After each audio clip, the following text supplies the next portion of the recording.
사실 오늘 본문의 말씀을 묵상하면서 이 첫 구절이 여러분은 세상의 소금입니다. 개역개정으로는 너희는 세상의 소금이다.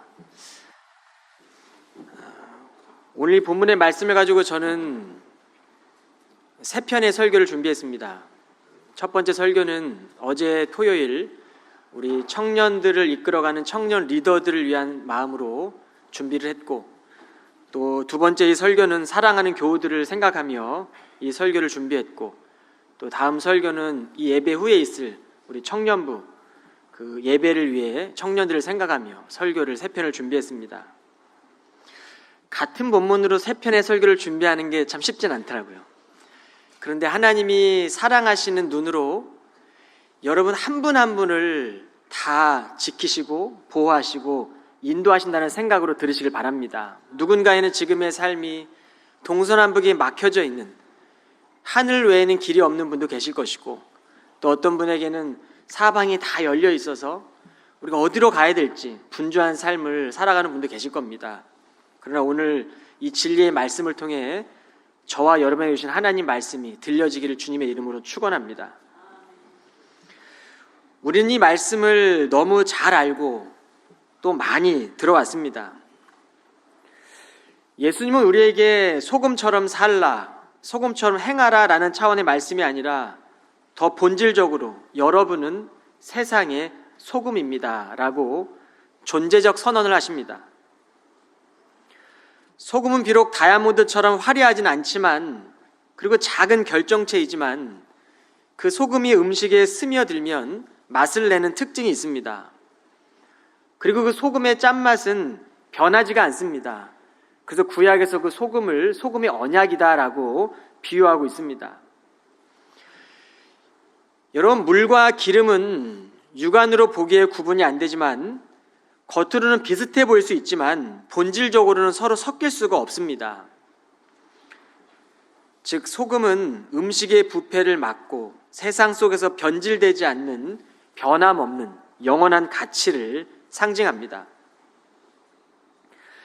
이처럼 예수님의 이 존재적인 선언은 우리의 삶이 그저 빛나거나 나의 삶이 그저 누군가의 삶에 사람들의 눈에 띄지 않아도, 때론 내 삶 속에 고난과 어려움이 찾아와도 성도의 거룩함은 변하지 않는다는 사실을 믿으십시오. 여러분, 성도는 흉내내는 사람이 아니라 진짜 맛을 내는 사람입니다. 우리가 하나님께 소명을 받았다면, 정말 우리가 하나님께 부름받은 소명을 받았다면, 우리에게 맡기신 그 하나님의 사명은 결코 잃어버릴 수 없는 묵직한 책임으로 들려져야 합니다. 애벌레에서 나비가 되는 것은 근본적인 형태의 달라짐을 의미합니다. 이 정도면 됐지, 이 정도면 될 거야 라가 아니라 끊임없이 낡은 세계를 깨트리고 새 옷을 입는 것과 같습니다. 그것이 바로 예배입니다.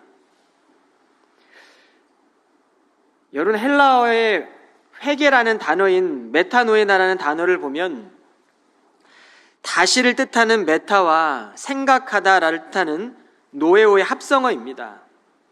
즉, 예배를 드린다라는 것은 우리의 마음과 삶을 바꾸는 근본적인 변화된 존재임을 끊임없이 우리는 깨닫는 것입니다.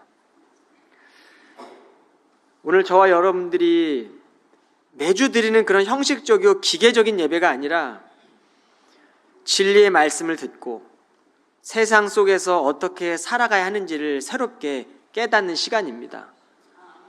내가 깨닫는 것을 기계적으로 또 논리적으로 시스템적으로 누군가에 강요하지 마십시오. 저마다 다 인생 속에 하나님은 맡겨진 때에 따라 우리를 하나님의 뜻에 따라 살게 하실 것입니다. 하나님을 경외하면 됩니다. 마태복음 5장의 말씀은 산 위에 하신 설교로 잘 알려져 있습니다.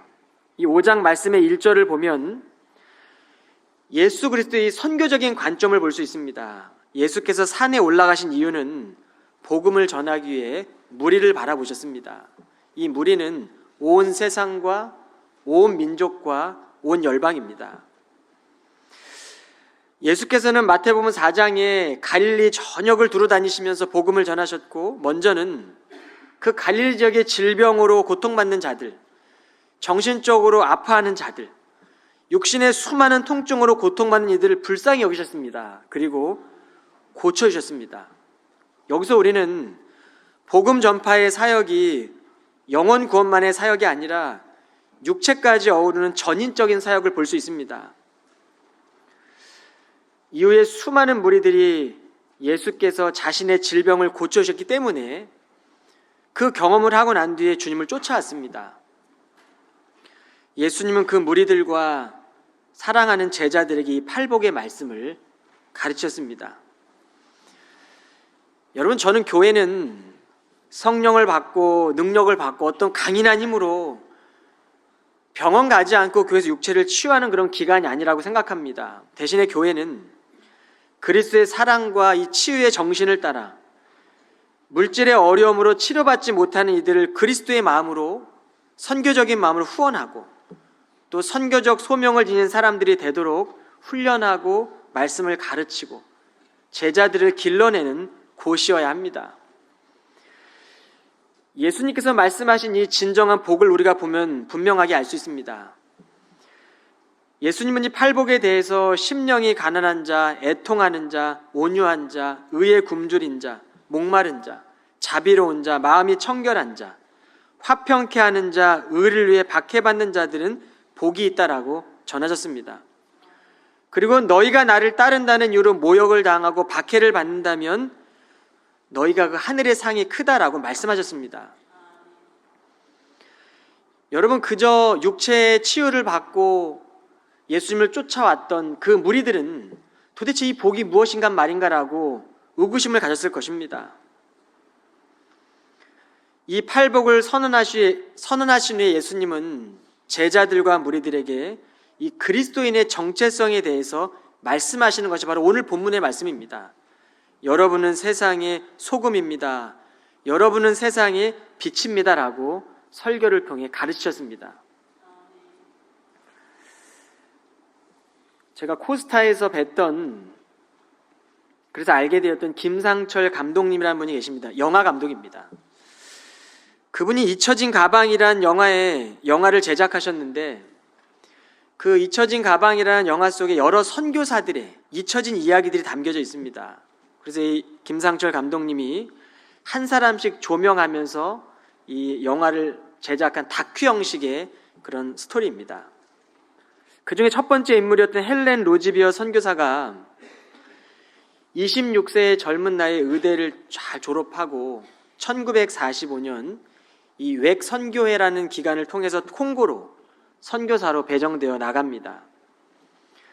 그런데 그녀가 선교 활동을 하는 동안에 이 콩고라는 나라에 내전이 발생합니다. 그럼에도 헬렌은 그 땅에 머물기를 기도했고 선교 사역을 펼쳐갔습니다. 그런데 그녀의 선택은 고통스러운 결과를 초래했습니다. 헬렌은 포로로 잡혀갔던 그녀의 친구들을 잃어버렸고 자신 또한 반군들에게 이 여자로서의 존엄이 짓밟히는 깊은 상처를 겪어야 했습니다. 감사할 수 없었고 절망의 순간이었습니다. 그런데 헬렌에게 하나님이 물으시더랍니다. 내가 믿고 있던 하나님이 아니라 하나님이 헬렌을 믿고 있다. 그리고 내가 너를 떠나지 않겠다는 그 확신이 들면서 다시 회복이 되더랍니다. 그리고 죽음의 공포 속에서 하나님께서 헬렌에게 이렇게 물으시는 것 같답니다. 헬렌, 너 내게 감사할 수 있니? 헬렌에게는 그 자리가 세상이었을 겁니다. 그리고 그는 빛과 존재임을 그 순간 확인했을 겁니다. 헬렌은 석방되어 영국으로 귀국했지만 다시금 빛과 소금이 되기 위해 1966년 콩고로 돌아갔고 콩고 의료 선교의 큰 역할을 감당할 수 있었습니다. 여러분, 우리가 하나님의 일을 하다 보면 내 뜻대로, 내가 원하는 대로 잘 되지만은 않습니다. 그럴 때 우리는 하나님의 영광이 떠나갔구나, 하나님의 은혜가 마치 사라진 것이라고 생각할 수 있습니다. 그런데 오해입니다. 하나님의 영광과 은혜는 결코 떠나지 않습니다. 우리가 받은 상처와 우리가 겪고 있는 그 환경의 틀로 우리가 바라보기 때문입니다. 그런데 우리가 하나님 말씀을 선택하고 믿는다라는 것은 하나님의 말씀으로 세상을 바라보고 하나님의 관점에서 우리가 어디에 있느냐, 우리가 무엇을 하느냐가 아니라 내가 누구인가, 하나님이 나를 어떤 존재로 부르셨는지를 다시금 확인하셔야 됩니다. 그래서 우리는 예배를 드리며 매일같이 듣고 있지만 그 말씀과 기도라는 두 가지 은혜의 도구를 통하여 하나님이 우리 마음 안에 계시기에 하나님의 아름다움과 선하심을 회복하며 드러내는 것입니다. 그러므로 성도들의 마음 안에는 끊임없이 선과 악이 충돌합니다. 성도는 세상과 본질적으로 다르기 때문입니다. 하나님께서 마음 안에 계시기에 내가 주인 되어 살아가는 것이 아니기에 우리의 삶 속에는 끊임없는 갈등이 찾아옵니다. 그 충돌 속에서도 자신을 내어드리는 삶을 선택하시기를 바랍니다. 소금처럼 자신을 내어주고 녹아주신 그 분을 생각하시면서 우리도 그분만을 따라가야 합니다. 예수님은 로마 시대에 오셔서 모든 인간의 죄와 죽음의 문제를 해결하셨습니다. 그 방법은 시대를 지배하고 있던 로마 황제가 섬기던 그 힘과 권력이 아니라 갈보리 언덕 위에 세워진 십자가에서 죽으심으로 모든 사람들을 위한 생명의 참 빛이 되셨습니다. 하나님의 이 뜻은 변하지 않는 소금과도 같고 하나님의 말씀을 성취하신 언약과도 같습니다. 주님은 소금처럼 십자가 위에서 녹아지셨습니다. 주님께서 이 설교하신 산 위에서 하신 이 산상 설교의 팔복의 말씀은 하나님의 말씀이 세상의 가치보다 더 높은 자리에 있음을 전하기 위한 것일지 모르겠습니다. 세상에서 우리가 추구하는 경제적인 복보다 더 최고의 복임을 하나님은 말씀하고 있는 것인지 모르겠습니다. 우리는 그 복을 추구하며 살아가는 사람들입니다. 천국 복음을 증거하기에 갈릴리를 두루 다니시며 많은 사람들을 치유하시고 치료하시고 고치셨습니다.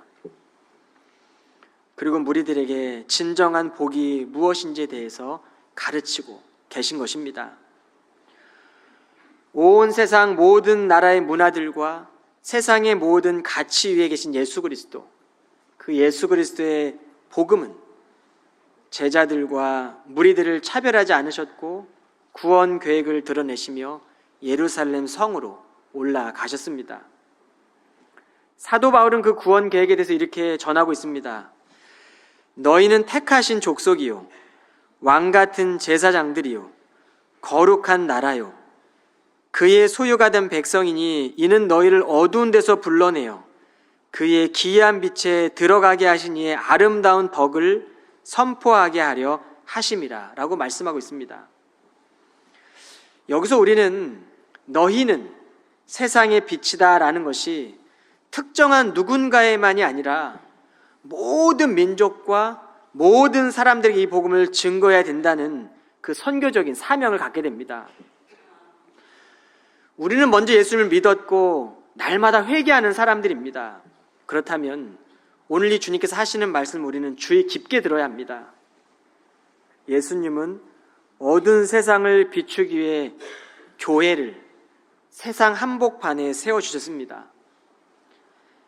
이 빛은 성도들의 마음 안에 어떤 식으로든 사라질 수가 없는 빛입니다.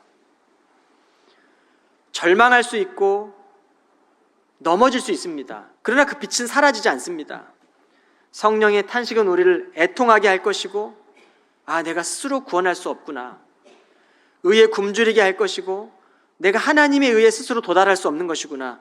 끊임없이 의에 목마르게 할 것이고 그것을 통하여 하나님의 통치 안에 거하게 하실 것입니다. 이것이 바로 복 있는 사람입니다.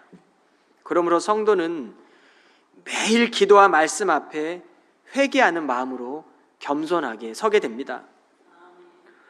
소금은 본질적으로 변할 수 없는 내면의 변화라고 한다면 이 빛은 조금 더 도전적입니다. 빛의 특징은 드러납니다. 어둠을 밝힙니다. 오늘 말씀에 보면 산 위의 마을은 사람들의 눈에 띄게 마련입니다. 여러분, 여기서 우리가 한글 성경은 마을이라고 번역했지만 이 헬라어 폴리스라는 단어, 마을이라는 단어는 도시를 뜻합니다. 즉, 이 산 위의 동네는 작은 동네가 아니라 산 위의 도시입니다. 여러분, 하나님은 세상 속에 새로운 도시를 세우시는 분이십니다. 기존의 문명과 가치들을 허물어뜨리고 새로운 가치와 질서의 도시를 재건하시는 것입니다. 우리가 이 느헤미야는 예루살렘의 성벽이 무너졌다는 그 소식을 듣고 슬퍼했습니다. 주님 앞에 금식하며 기도하고 그 사명감을 가지고 자신이 그 페르시아 제국의 2인자였음에도 불구하고 자신의 권위와 그 복을 내려놓고, 세상의 복을 내려놓고 그는 한숨에 달려갑니다. 그리고 하나님의 성전이 무너진 것에 통회하고 자복함으로 그 성벽을 세워가기 시작합니다.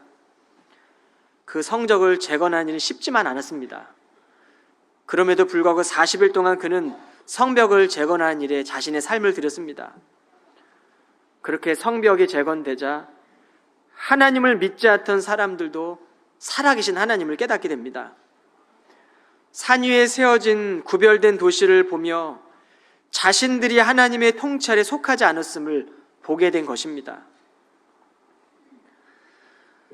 우리가 지금 예배드리고 있는 이 캠브리지 한인교회는 수많은 대학가들이 질비해 있는 도시 한복판에 세워져 있습니다. 다양한 학문을 배우기에 청년들이 찾아오고 배움을 마친 후에는 자신의 영역에 진출하기 위해 꿈을 꾸며 이 도시를 떠납니다. 물론 이 도시에 머무는 청년들도 있습니다. 그런데 그 배움의 과정에서 우리가 꼭 기억해야 될 것이 있습니다. 우리는 배움을 통해 수많은 도전 앞에서 변하지 않는 믿음 위에 선 사람들임을 기억하십시오. 14절을 한번 다시 한번 보시겠습니다. 여러분은 세상의 빛입니다. 산 위의 마을은 사람들의 눈에 띄게 마련입니다. 또 등잔에 불을 밝힌 후 돛박으로 그 등잔을 덮어두는 사람은 아무도 없습니다. 방안을 환하게 밝히려면 등잔을 등잔대 위에 얹어 놓아야 하지 않겠습니까? 여러분, 오늘날 이 시대의 흐름은요, 시대 정신은 이 절대적인 진리의 빛을 철저하게 부인합니다. 그리고 작은 그 빛을 마치 최고의 빛이라고 여기며 살아가는 시대 속에 있습니다. 풀어서 얘기하면 이 하나님의 존재를 부정하고 자신의 힘과 편안함과 경제적인 부요함을 최고의 가치로 삼고 살아가는 시대입니다. 그러므로 삶의 안정, 인생의 목적이 되면 마치 절대적인 진리가 우리 안에 있는 것처럼, 잘 살아가고 있는 것처럼 상대적으로 착각하게 됩니다. 마치 우리가 의로워진 것처럼 우리는 그렇게 상대적인 의로움으로 살아갑니다. 그런데 진리를 따라가는 성도들은 날마다 하나님의 말씀의 씨앗을 마음에 심는 것입니다. 매일 그 말씀의 씨앗을 우리 마음에 심고, 비록 작은 것 같지만 그 작은 일에 순종하는 마음으로 우리를 부르신 그 영역에서 우리가 하나님 말씀 따라 살아가면 우리 마음에서 뿐 아니라 그 말씀이 자라나서 하나님이 통치하시는 산 위에 도시가 되는 것입니다. 여러분, 성도는요, 교회에서 진리를 따르는 힘을 기르고 세상 속으로 나아가 그 빛을 드러내는 사람들입니다. 세상의 문화를 보면 오늘날 훼손되는 생명 윤리들, 또 물질 만능주의적인 경제관념들, 왜곡된 성윤리, 또 세속화된 결혼의 가치관에 우리는 맞서야 합니다. 맞서기 위해서 우리는 우리의 내면의 변화를 끊임없이 추구하는 것이고, 우리는 이 절대적인 진리의 기준으로 늘 분별하며 선택하며 살아가는 것입니다. 하나님 앞에서 살아가려는 삶을 게을리하면 우리는 세상에 동화되어 갈 것입니다. 세상에 순응하는 것입니다. 그런데 하나님은 자기 아들을 죽기까지 사랑하셨고 세상에 오신 예수 그리스도는 십자가에 달려 돌아가셨습니다. 세상이 예수를 십자가에 못 박은 것입니다. 여러분, 그 주님을 생각하면 우리가 일평생 십자가 붙들고 세상에 도전할 수 있지 않겠습니까? 예수님께서 달리신 그 십자가 바라보며 우리는 믿음 위에 굳게 설 수 있지 않겠습니까? 그러므로 신자는 어둠에 익숙해질 수가 없습니다. 하늘의 뜻이 이 땅 가운데 완성될 그날까지 믿음 위에 굳게 서는 삶을 살아가는 것입니다. 약속하신 성령께서 우리를 돕는다고 말씀하셨고, 보호하신다고 말씀하셨고, 가르친다고 말씀하셨고, 우리를 인치셔서 영원한 하나님 나라에 이르도록 보호하신다고 말씀하셨어요. 그러니 하나님을 경외하고 성령에 내주하시는 사람들은 가장 아름다운 하나님의 통치 가운데 거하게 됩니다. 이게 바로 교회의 질서와 통치입니다. 여러분, 16절을 보시면 이와 같이 여러분도 여러분의 빛을 가리지 말고 모든 사람들에게 환히 비추십시오. 그리하여 세상 사람들이 여러분의 착한 행실을 보고 하늘에 계신 여러분 아버지께 영광을 돌리게 하십시오. 세상이 점점 어그러질수록 도덕과 윤리의 기준은 쉽게 무너지고 낮아집니다. 그러나 성령께서는 사람이 주목하지 않는 곳에서도 우리의 죄를 깨닫게 하시고 양심에 따라 살아가도록 인도하시고 가르쳐 주십니다. 성경 말씀을 통해 하나님의 뜻을 우리가 깨닫도록 성령께서 인도하시고 말씀을 묵상할 때 그 빛이 우리 안에 들어와 착한 행실로 그 진리를 드러내도록 살아가게 하십니다.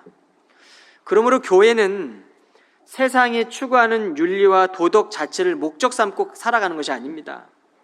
더 근원적인 말씀을 하고 계십니다. 성경이 말씀하고 가르치는 이 값비싼 윤리는 거룩함을 추구하는 결과입니다. 우리는 사람들에게 보이려고 선을 행하지 않습니다. 하나님 앞에서 하나님께 받은 은혜에 붙들려 선을 따라 살아가는 사람들입니다. 사람 앞에 비추라 라는 구절은 사람을 의식하고 사람 앞에 보이며 살아가라는 뜻이 아니라 하나님을 알지 못하는 사람들보다 더 앞서서 그런 사람들보다 앞서서 하나님을 바라보며 걷는 것을 의미합니다. 그때 세상 사람들은 우리가 바라보며 걷는 그 빛을 바라보게 될 것이고 하늘에 계신 하나님께 영광을 돌리게 되는 것입니다. 믿음의 선진들, 믿음의 증인들이 우리보다 앞서서 그 빛을 바라보며 먼저 걸었습니다. 그러므로 우리는 그 주님 바라보며 우리도 그 믿음의 행렬 가운데 같이 참여하는 것입니다. 여전히 세상은 혼란과 분열 속에 있는 것 같지만 하나님께서 우리를 세상에 두신 것은 부패를 막고 생명을 지키는 사명을 안고 살아가라라는 것입니다. 여러분, 예전에 한 스승이 말 발굽을 만드는 편자를 만드는 스승이 먼 나라로 떠나면서 제자에게 방법을 가르치고 떠났어요. 근데 그 제자가 이 편자를 만들면서 이 첫 번째 편자를 보고 계속 편자를 만들었어야 되는데 만든 그 직전의 편자를 보고 계속 만든 겁니다. 두 번째 편자를 보고 세 번째 편자를 만들고 세 번째 편자를 보고 네 번째 편자를 만들고 그렇게 99번은 98번째 편자를 보고 만들고 돌아왔더니 편자가 다 다른 겁니다. 미세하게 조금씩 다 변질되어 있는 겁니다. 여러분, 제가 이야기를 하는 이유는 참빛 되시는 예수 그리스도, 그 첫 번째 되시는 그 주님 바라 우리가 믿음의 행렬을 걸어가면 내 모습이 때로는 부족해도 넘어져도 우리는 그분 바라보면 또다시 일어나고 걸어가는 것이죠. 이것이 바로 성도가 살아가야 될 믿음의 여정입니다. 우리를 세상에 두신 것은 세상의 부패를 막고 생명을 지키는 사명을 안고 살아가라고 우리를 세상 가운데 부르시는 것입니다. 그런데 우리가 만일 이 세대를 본받는다면 세상이 요구하는 가치와 기준이라는 틀에 갇혀 자신의 걸음을 그 틀에 맞추는 것과 같은 것이죠. 세상에 동화되어지는 것입니다. 그때 우리의 신앙은 변질되기 시작할 것입니다. 그런데 성도는 이 세대를 본받지 않고 하나님의 뜻을 따라 우리를 거룩하게 하시는 예수 그리스도를 바라보며 믿음의 길을 달려가는 사람들입니다. 물론 달려가며 넘어진 지체들이 있으면 일으켜줘야겠죠. 우리는 그 주님을 바라보며 용기 내어 걸어갈 때 우리의 삶에 하나님께서 기뻐하시는 믿음의 발자국을 남기게 될 것입니다. 그러므로 성도는 누가 보든지 보지 않든지 하나님 앞에서 살아가면 됩니다. 하나님의 말씀은 우리의 길을 비추는 빛이시고 성도는 그 빛을 따라가는 사람들입니다. 그리스도의 향기는 자신을 내려놓고 주님 앞에 겸손하게 순종할 때 드러나게 됩니다. 어떤 상황 속에서도 여러분 앞서가신 예수 그리스도 바라보시며 따라가는 우리 사랑하는 성도들이 다 되시기를 주님의 이름으로 축원합니다. 기도하겠습니다. 참 빛과 언약의 소금이 되시는 예수 그리스도를 이 시간 우리가 기억하고 주신 하나님 말씀을 마음에 새깁니다. 주님, 저희는 세상의 빛과 소금입니다. 처음에 그 떨림과 결단을 회복하게 하여 주옵소서. 세상 속에서 용기 잃지 않고 믿음으로 살아내는 성도들이 다 될 수 있도록 주님 인도하여 주옵소서. 한 주도 성도들의 가정과 일터에 찬송이 넘치게 하시고 감사가 넘쳐나게 하시고 늘 하나님 말씀에 새 옷 입고 순종의 길을 따라 걷게 하여 주옵소서. 예수 그리스도 이름으로 기도하옵나이다. 아멘.